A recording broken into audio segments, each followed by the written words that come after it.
हम बहुत जल्दी इम्पैक्ट हो जाते हैं कि हाँ हाँ हाँ, माँ जो है एक आदमी के लिए माँ बहुत ज़रूरी चीज़ है और सबसे ज़्यादा ज़रूरी माँ है। आपने एक उल्टी बात कही, आपने बोला कि जिस समाज में माँ पूजी जाएगी वहाँ तो औरत का बुरा हाल होना ही है।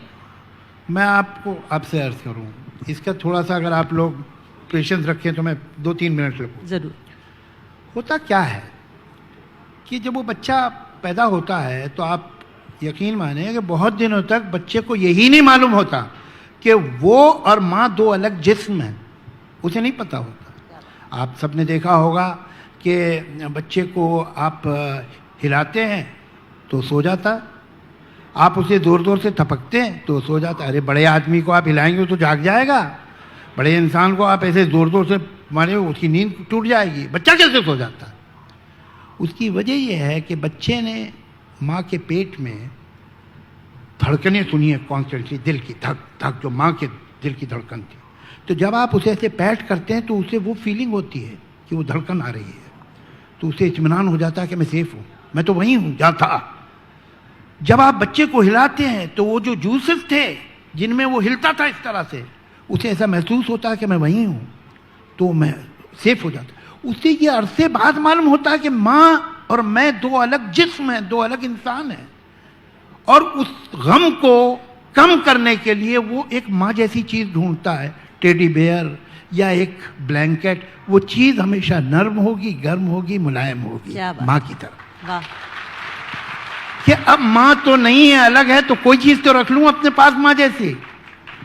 ये बच्चा जब बड़ा होता है तो वो देखता है कि उसकी माँ के साथ जाती है, उसका बाप उसे ह्यूमिलेट कर रहा है, उस माँ की दादी उसे कर रही है, उसकी आंट उसे ह्यूमिलेट, उस घर में वो लड़की, वो औरत जो उसकी माँ है, वो ह्यूमिलेट हो रही है।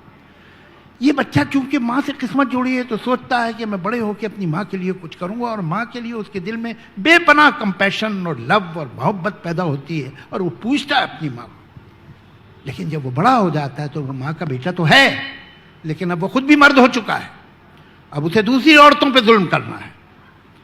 तो वो अपने इस पॉजिटिव इमोशन को भी विप बना लेता है और दूसरी औरत पे इस्तेमाल करता है।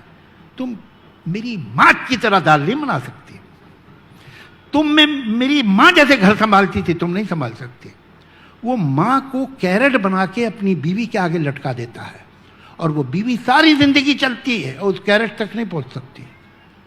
हर माँ, सास जो है हमारे समाज में, हर सास जो है अपने बहू से बेहतर दाल बनाती थी। यानी 5000 साल से खाने का स्टैंडर्ड नीचे जा रहा है।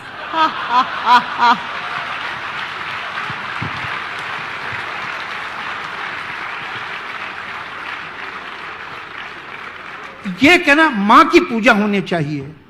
मां के तो पैरों के नीचे जन्नत होती है, स्वर्ग होता है, मां बहुत आदरणीय है, मां बहुत मुअज़्ज़ज़ है। अरे भाई, मां बहुत रिस्पेक्टेबल है, ये बार बार कह रहे हो, तो कौन है जो रिस्पेक्टेबल नहीं है? बाकी औरतें, बाप के बारे में तो कोई नहीं कहता है। बाप की बहुत इज्जत होनी चाहिए। अब बाप की इज्जत नहीं करो, घर से निकाल देगा, करनी ही पड़ेगी। मां के पैरों के नीचे जन्नत है, बाप के पैरों के नीचे जायदाद है।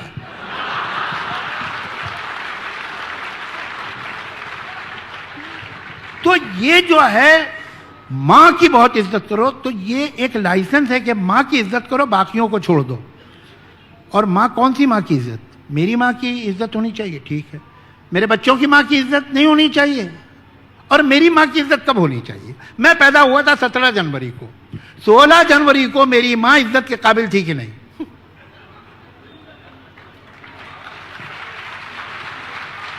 अगर नहीं थी तो वो काहे की रिस्पेक्टेबल है? रिस्पेक्टेबल तो मैं हूं। मैं, she is living in reflected glory. ये सब बकवास। हर औरत की इज्जत होनी चाहिए, मां ही की क्यों? तो जिस समाज में बहुत इंसिस्टेंस है मां देवी है, अरे मां इंसान है, देवी नहीं है।